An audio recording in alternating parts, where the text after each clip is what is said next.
Iran के खिलाफ America की महदूद फौजी कार्रवाई के लामहदूद असरात अब मुरत्तब हो रहे हैं।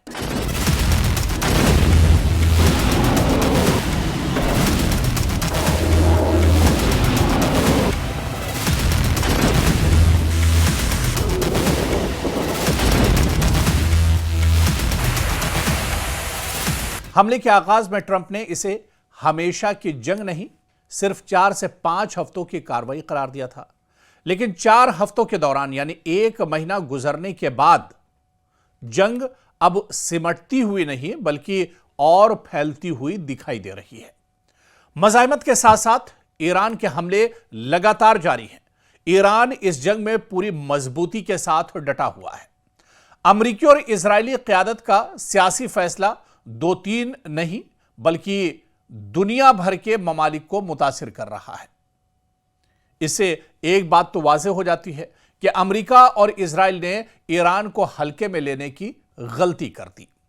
हालांकि अमेरिकी सदर ट्रंप जंग जीतने, ईरानी बहरिया और फजाइया को तबाह करने, ईरान की मिसाइल साजी की सलाहियतों को तबाह करने समेत कई बुलंद बांग दावे कर चुके हैं और वही अमन मुज़ाकरात के दावे भी कर रहे हैं और मुसलसल किए ही जा रहे हैं। मगर अमन मुज़ाकरात की बातें सिर्फ बयानात तक ही महदूद हैं।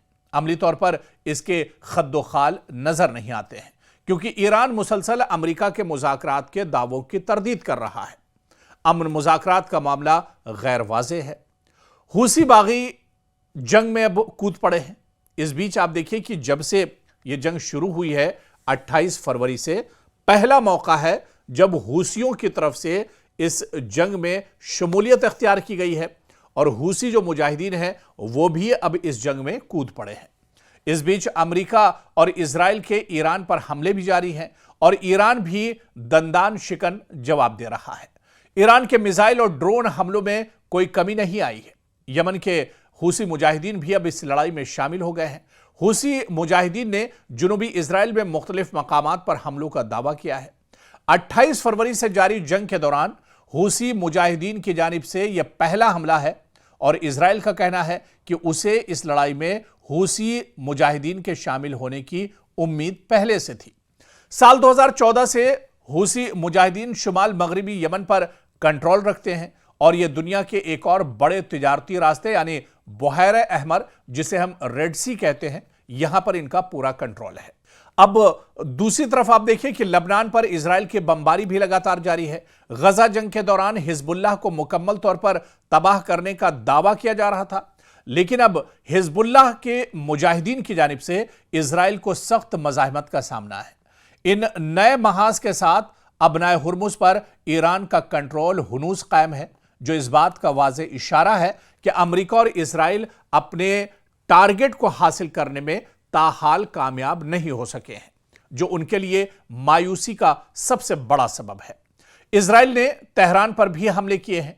इन हमलों में इंफ्रास्ट्रक्चर को निशाना बनाने का दावा किया गया है। मीडिया रिपोर्ट्स के मुताबिक इजराइल का यह भी दावा है कि उसने ईरान के हथियार साजी की 1000 से जायद साइट पर हमले किए हैं।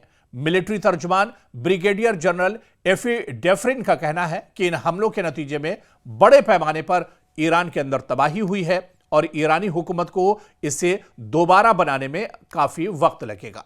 इजराइल का यह भी दावा है कि ईरान की जानिब से किए जा रहे मिसाइल हमलों में अब कमी वाक़ई हुई है। इजराइल ने जुमे के रोज ईरान की 2 बड़ी यूरेनियम फैक्ट्री और हैवी वाटर फैक्ट्री पर भी हमले किए थे। तो अब इजराइल, अमेरिका और ईरान जंग का 1 महीना मुकम्मल हो गया है और इस 1 महीने का अगर तज्जिया किया जाए, इस 1 महीने की लड़ाई पर अगर नजर दौड़ाई जाए तो इस 1 महीने में अगर किसी का सबसे ज्यादा नुकसान हुआ है तो वो इजराइल और अमेरिका है। ईरान का नुकसान तो हुआ ही है, ईरान में बड़े पैमाने पर जानी और माली नुकसान भी हुआ है, लेकिन ईरान दरअसल अमेरिका और इजराइल के सामने उसकी कोई हैसियत नहीं है। ईरान पर हमेशा से पाबंदियां रही है।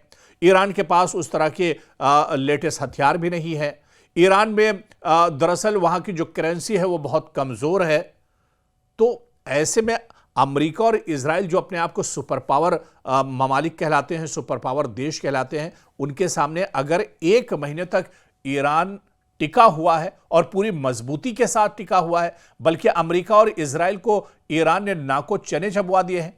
तो ये दरअसल एक महीने का जो नतीजा निकल कर आता है वो यही है कि ईरान इस जंग में अभी तक जीतता हुआ नजर आ रहा है, या इजराइल और अमेरिका के मुकाबले में ईरान इस जंग में 20 नजर आ रहा है। और इस जंग के बाद इजराइल और अमेरिका बुरी तरह से फंसे हुए हैं।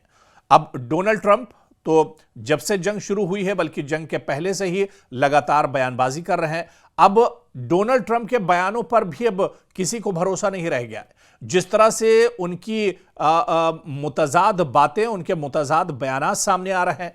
सुबह कुछ बयान होता है, शाम में बयान कुछ और होता है, दोपहर में किसी तरह का बयान होता है।